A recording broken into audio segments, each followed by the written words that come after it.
Hello, friends, and welcome to Transverse News, your weekly trans and LGBT news source here on the Transverse. Transgender activists in Pakistan said they plan to appeal to the highest court in the land, an Islamic court's ruling that guts a law aimed at protecting their rights. The Transgender Persons Protection of Rights Act was passed by Parliament in 2018 to secure the fundamental rights of transgender Pakistanis. It ensures their access to legal gender recognition, among other rights. Many Pakistanis have entrenched beliefs on gender and sexuality, and transgender people are often considered outcasts. Some are forced into begging, dancing, and even prostitution to earn money. They also live in fear of attacks. The federal Shariat court on Friday struck down several provisions of the landmark law, terming them un-Islamic. It ruled that a person cannot change their gender on the basis of innermost feeling or self-perceived identity and must conform to the biological sex assigned to them at the time of birth. The Sharia court has the constitutional mandate of examining and determining whether laws passed by Pakistan's parliament comply with Islamic doctrine. Lawyer Sarah Malkani, who was speaking at an event organized by the Gender Interactive Alliance, denied the legislation was un-Islamic. She said the existence of two genders did not limit the concept of gender identity, and that Islamic texts, including the Quran, did not associate specific behavior to specific genders. We absolutely intend to appeal the court's findings to the Supreme Court, and we will prevail, said Nayab Ali, Executive Director of Transgender Rights Consultants Pakistan. Ali said the transgender community was mourning the decimation of Pakistan's first transgender rights protection legislation in response to Islamic court's findings. A transgender girl in Mississippi did not participate in her high school graduation ceremony on Saturday because school officials told her to dress like a boy, and a federal judge did not block the official's decision. Linda Morris, staff attorney at the American Civil Liberties Union Women's Rights Project, said the ruling handed down late Friday by federal judge Taylor McNeil in the Mississippi city of Gulfport, quote, is as disappointing as it is absurd. Our client is being shamed and humiliated for explicitly discriminatory reasons, and her family is being denied a once-in-a-lifetime milestone in their daughter's life, Morris said. No one should be forced to miss their graduation because of their gender. The ACLU confirmed that the 17-year-old girl, listed in court papers only by her initials LB, would skip the Saturday ceremony for Harrison Central High School in Gulfport. The student has met the qualifications to receive a diploma, according to the local school district's attorney, Wynn Clark. The ACLU sued the district on Thursday on behalf of the student and her parents after Harrison Central principal Kelly Fuller and school district superintendent Mitchell King told LB that she must follow the boys' clothing rules. Graduating boys are expected to wear white shirts and black slacks, and girls are expected to wear white dresses. LB had selected a dress to wear with her cap and gown. The lawsuit said LB had worn dresses to classes and extracurricular activities throughout high school, including to prom last year, and she should not face discriminatory treatment during graduation. It's just so weird that she would be allowed to go to class, to go to the extracurricular activities, to go to prom, and to do all of the things the entire year as her true self. And then come graduation, the really big milestone event, this is suddenly an issue for them. It's so terrible, and I'm very sorry that she had to go through that. Now we get into our block of Dylan Mulvaney articles. First up, Judy Blume proves again that she supports the LGBTQIA community. Conservatives have helped shoot Dylan Mulvaney to a household name and superstar status. Last week, she did an interview with Judy Blume to help promote the movie adaptation of her book, Are You There, God? It's Me, Margaret. Conservative media outlets reacted to the news with headlines like, quote, Judy Blume partners with anti-woman activists to sell a movie from The Federalist, and Judy Blume gets Mulvaney'd from Fox News. With that, the right-wing cancel culture squad jumped into action, calling for boycotts and hurling insults at the beloved author, and calling for her to remove Mulvaney from association with the movie. In researching the story, I came across an article from April, actually, where Blume had received criticism from the LGBTQIA side of things She had made a comment about J.K. Rowling to reporter Hadley Freeman, where she had said, "I am behind her 100% as I watch from afar." When that sparked a lot of fighting and nastiness from both sides, Bloom came out with a strong and beautiful response.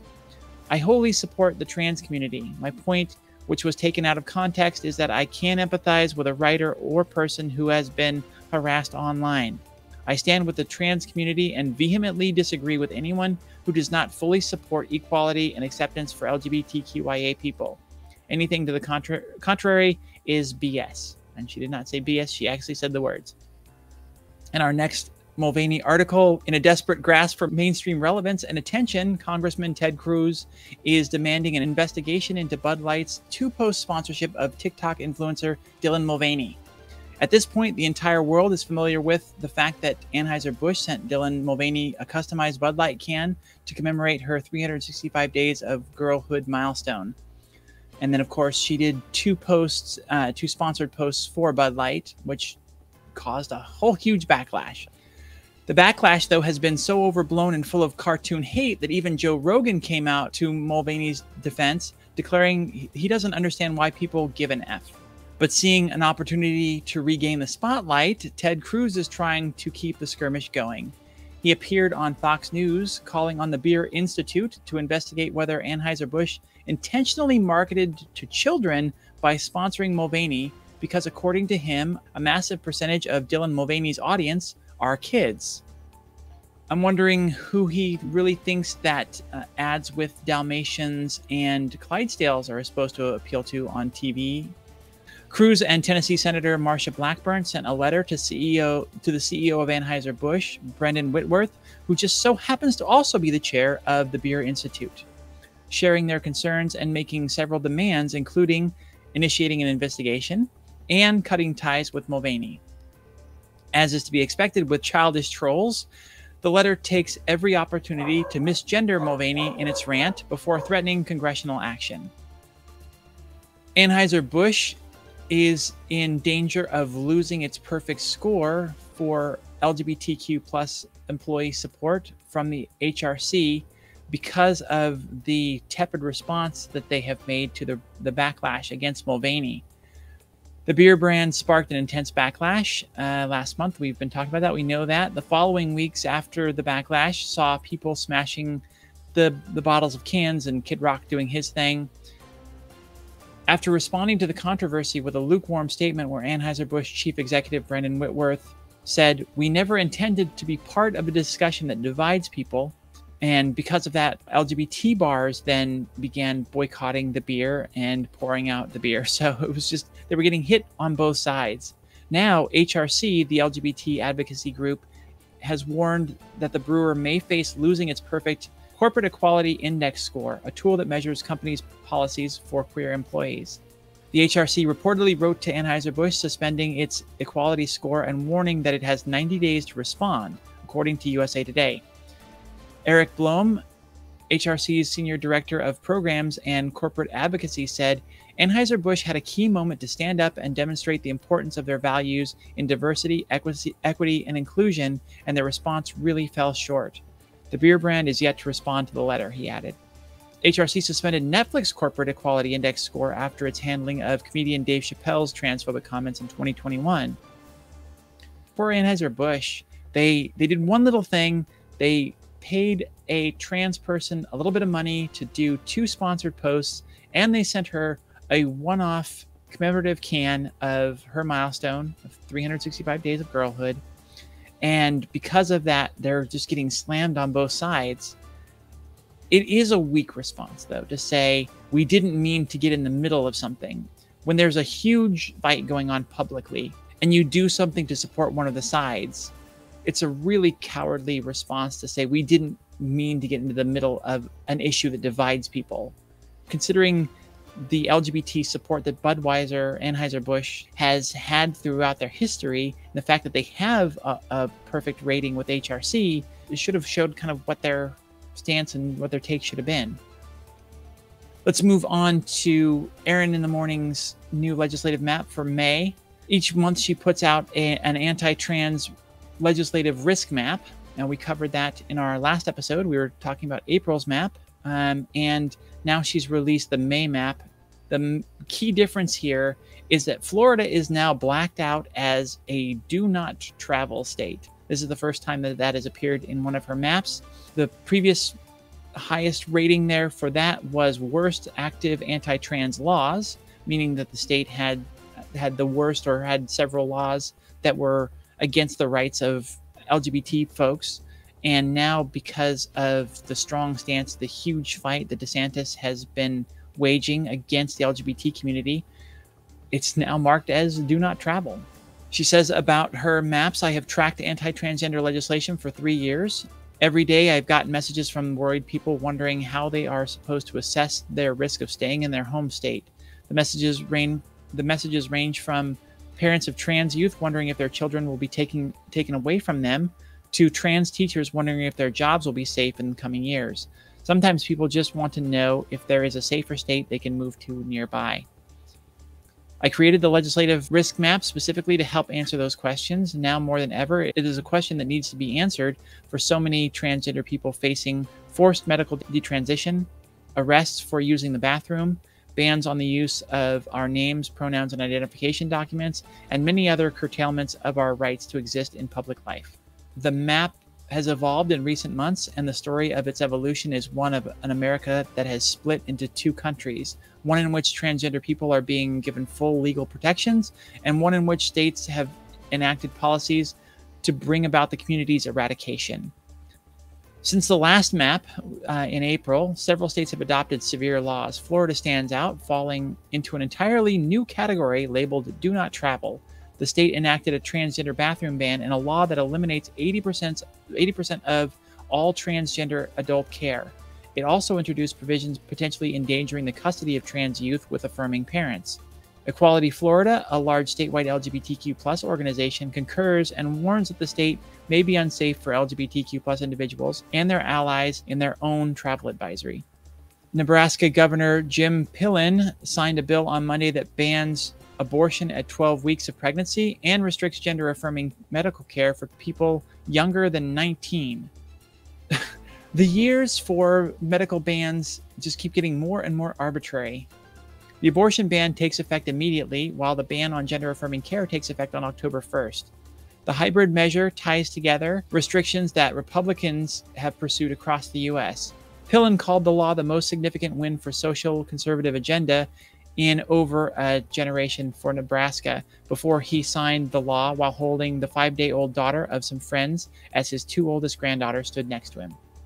Opponents have promised to sue to try and block the law. The head of the American Civil Liberties Union of Nebraska, Mindy Rush Chipman, said in a statement that, quote, every option is on the table to undo these regressive measures. The governor's decision to sign these sweeping restrictions into law betrays a total disregard for Nebraskans' freedom, health, and well-being, Rush Chipman said.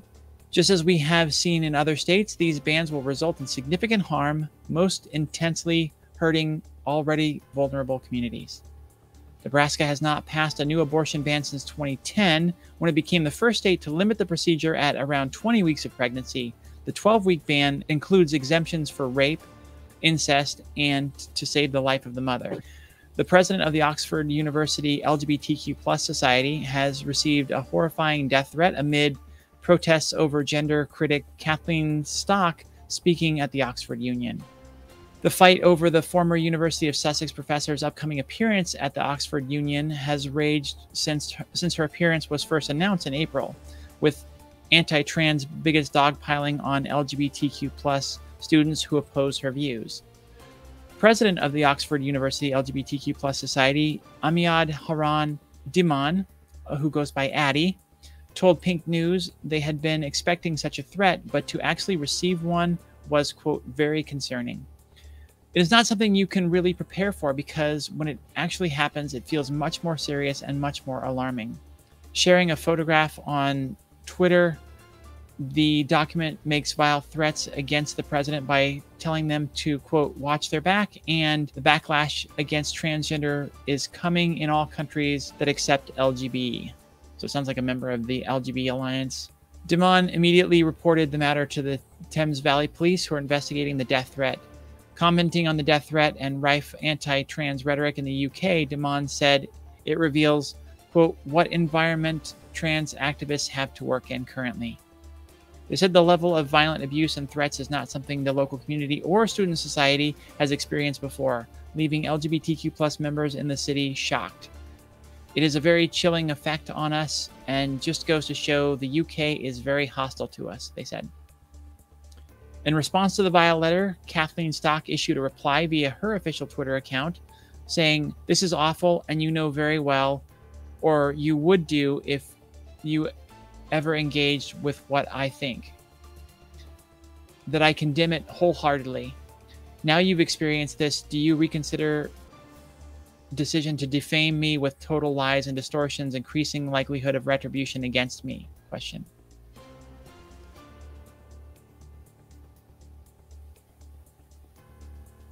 Okay. So apparently, this article sort of throws things off a little bit, confused me, but I think Kathleen Stock is getting some blowback about this letter, which apparently supports her, and she's saying that, like, she's trying to distance herself from it, saying that, you know, that this is not how I am. You would know that if you ever engage with my content, But then says, now that you've experienced this death threat, do you reconsider your decision to defame me with total lies and distortions? So we haven't heard the end of this one. This one will continue to simmer on and will be a problem for the UK for a bit, specifically Oxford University, as they deal with the decision to have this person who is now an outspoken anti-trans activist, and while they try to maintain support for their LGBT community within the school. Today's Google Doodle celebrates Barbara May Cameron, a Native American photographer, poet, writer, and human rights activist. The doodle artwork is illustrated by queer Mexican and Chichimecan artist Sienna Gonzalez. On this day in 1954, Barbara Cameron was born in Fort Yates, North Dakota. So that's right. We're celebrating Barbara May Cameron's 69th birthday. A very LGBT-friendly number. Well, I don't know. It's just a silly, sexy number. Cameron was born a member of the Hunkpapa group, one of the 7 council fires of the Lakota tribe, and raised on the Standing Rock Reservation by her grandparents. After graduating high school, she studied photography and film at the American Indian Art Institute in Santa Fe, New Mexico. It was here that Cameron began winning awards in theater and media arts. After coming out as lesbian, Cameron moved to San Francisco in 1973 and advocated for LGBTQIA+ acceptance in the Native American community and addressed racism in queer spaces. In 1975, she co-founded Gay American Indians, the first ever dedicated Native American LGBTQIA group, with her friend and fellow activist Randy Burns. Cameron took part in various programs to promote human welfare. From 1980 through 1985, she organized the Lesbian Gay Freedom Day Parade and celebration. She also co-led a lawsuit against the Immigration and Naturalization Service, which had a policy of turning away gay people. The case went before the Supreme Court and ruled in favor of Barbara and her co-plaintiffs, who made persuasive arguments for change. A few years later, she became an executive director at Community United Against Violence, where she supported people affected by hate crimes and domestic violence. The San Francisco mayor appointed Cameron to both the Citizens Committee and Community Development and the San Francisco Human Rights Commission in 1988. It was the Citizens Committee on Community Development in San Francisco. And the next mayor appointed her to the United Nations Commission on the Status of Women. HIV and AIDS disproportionately impacted Native people in the early 1990s, so Cameron stepped up to lead the charge. She was active within the San Francisco AIDS Foundation, the American Indian AIDS Institute, and served as a consultant to the United States Department of Health and Human Services and the Center for Disease Control, helping with AIDS and child immunization program. Cameron is remembered for her passionate writing and speeches, many of which are housed at the San Francisco Public Library. Her words live on through her essay, No Apologies, a Lakota lesbian perspective, which is featured on Our Right to Love, a lesbian resource book. This little article on the Google Doodle finishes off with, Happy birthday, Barbara May Cameron. Thank you for working tirelessly to improve human rights and for giving queer Indigenous people a place to feel safe and belong. In a win for diversity, Mexico has finally begun allowing its citizens to legally identify as their true selves after issuing the country's first non-binary passport. Foreign Minister Marcelo Ebrard confirmed on Wednesday, May 17th, that the Mexican government had issued the first passport with a non-binary gender marker, calling it a great leap for freedom of expression. On International Day Against Homophobia, Biphobia, and Transphobia, no less, Mexican activist Ociel Baena received their passport during a ceremony held by government officials, including transgender federal lawmaker Salma Luevano. We endorse our support for sexual diversity, the foreign minister wrote in a statement. All rights must be guaranteed for all identities. No more hate speech. Diversity enriches and flourishes.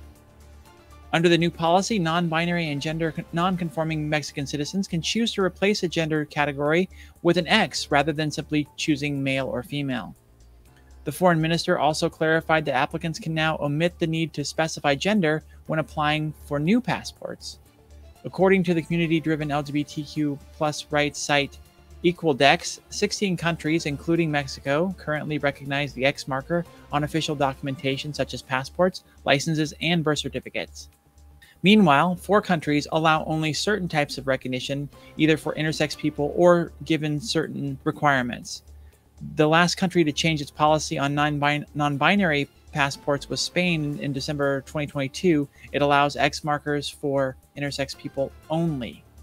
Several countries still don't allow X markers to be used on passports, including France, Italy, and the UK. Not surprising, the UK being behind on that, considering what we are seeing over there now.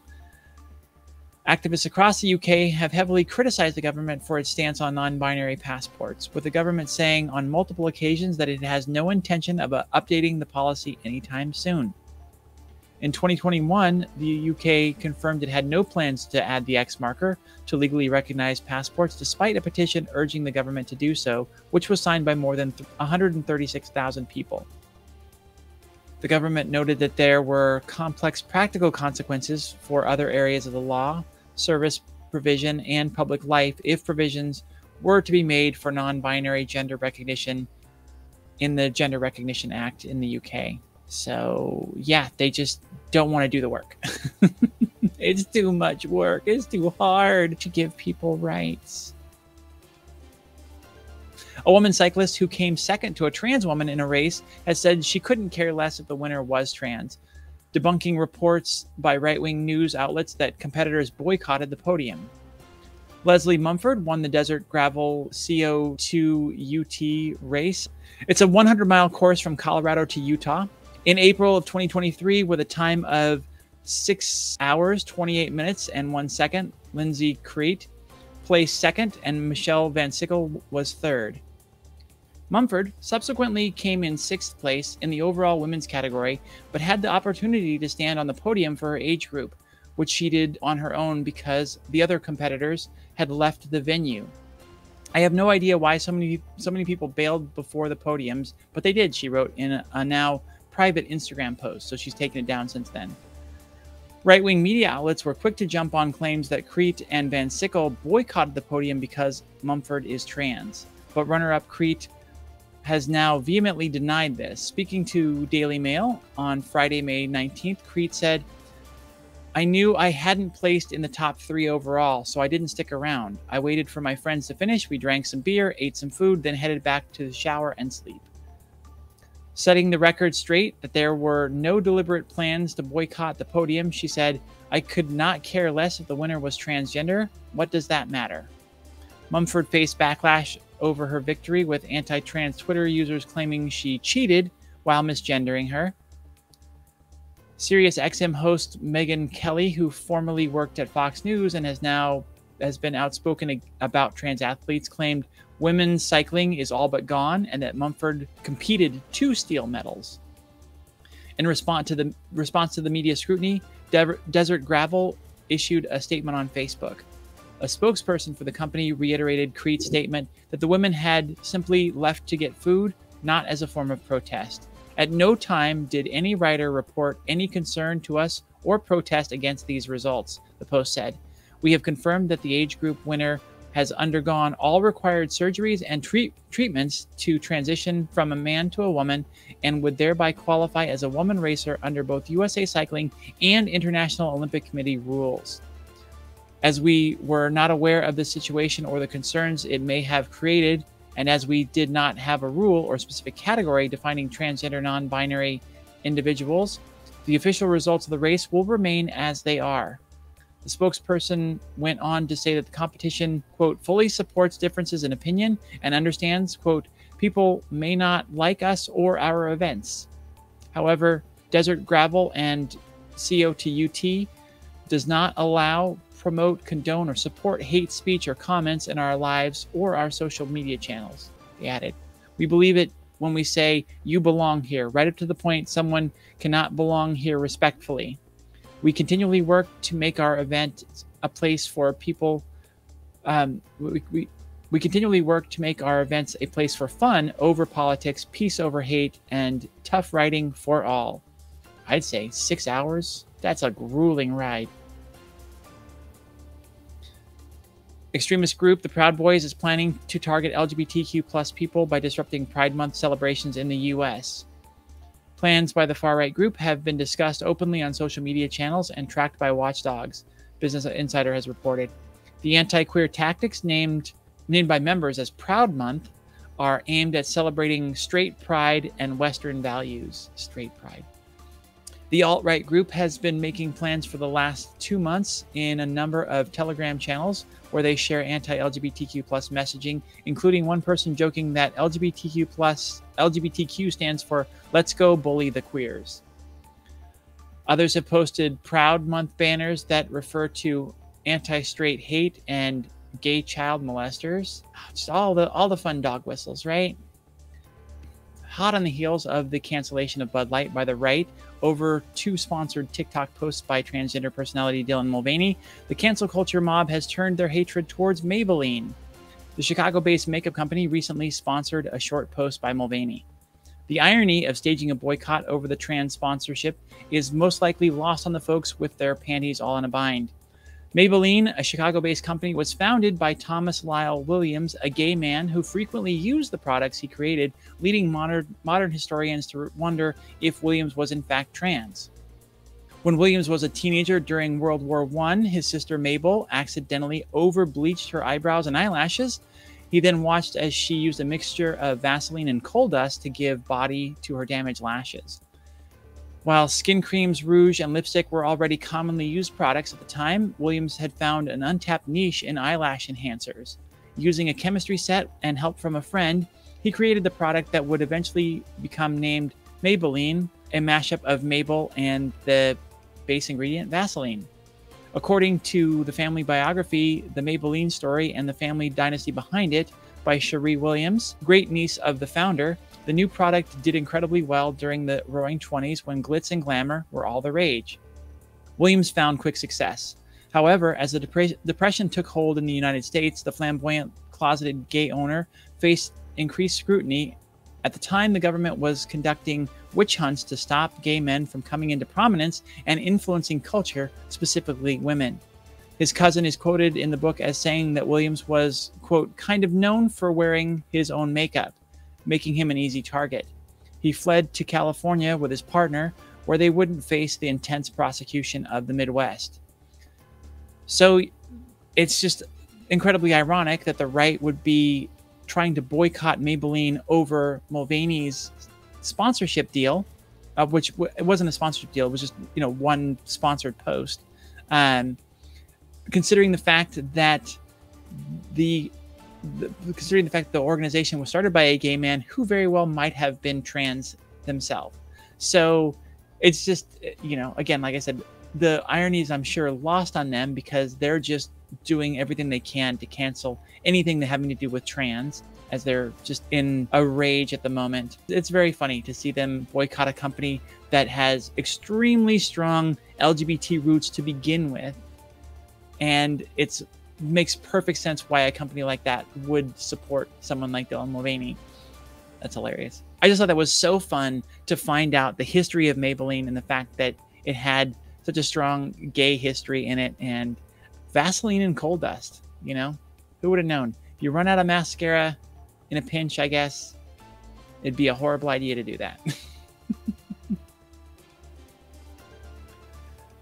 On May 20th, transgender high school track runner Athena Ryan qualified for the California State Finals. She was having a solid high school track career, finishing in the top 5 regularly. However, this year, with all of the hate towards trans people by the right, she is now facing a lot of backlash and hatred. A lot of the focus in the criticism recently has been around the fact that Adeline Johnson came in 4th place and won't be advancing in the CIF state championship. But the commotion started well before that, even with protesters showing up at the event holding signs and being disruptive until security had to escort them out. As you can see in the image there, when they were ready to receive their medals and step up onto the podium, Adeline can be seen giving a thumbs down to the audience. In the earlier leg, the preliminary leg, Johnson came in 4th with a time of 5:08.11, where Athena Ryan had come in 2 spots behind that with a time of 5:08.41. In the final heat, however, the leaders hit the last 100 meters with Ryan in 4th place. She dug in hard and closed in, finishing 2nd with a time of 4:54.91. Johnson improved her time, finishing at 4:58.63, but well behind the first place time of 4:51.77. So the winner was 4:51. Ryan, the trans girl, had come in at almost 4:55, and then Johnson, who was the complainant, coming in 4th place and being edged out, was at almost 4:59. So a big disparity there between the 1st and 4th place runners. In the qualifying race, the space separating 5th from 1st was a little over 1 second. The space in the final race was nearly 14 seconds. This is the 2nd year in a row now that Ryan has qualified for the California State Finals. Last year, she finished 19th in the preliminary race and did not advance into the championship race there, the finals. Though Adeline didn't advance, she has a lot to be proud of. Her finish was one of her highest in major high school competition. So it was one of her best finishes, and it just wasn't enough that time. A lot of people are blaming Johnson and others for competing. They're saying you need to boycott competing against trans people entirely. I just find that so upsetting and so ironic, again, that the issue is fairness for girls, the ability for girls to compete in girls' sports and women's sports. And so the response to the inclusion of one trans person that is following the rules, they're calling for the athletes to boycott. So they're telling them you should not compete, meaning you don't get to participate in the sport because you should make a stand against this. They're stopping the girls from being able to compete. They're trying to force them to choose hate and bigotry over acceptance and competition. When bigoted people are saying the way to respond to this is to take away cis girls' ability to play the sport because they want them to boycott, or taking the route of creating legal bans and those sorts of things. It's just so inappropriate and so backwards. The way they are approaching it is harming girls more than it is helping, and it's harming the sport. I understand taking a stand against something, but when it hurts the people that you're trying to protect by making it so they can't compete in these things, it just seems counterintuitive and so backwards to me.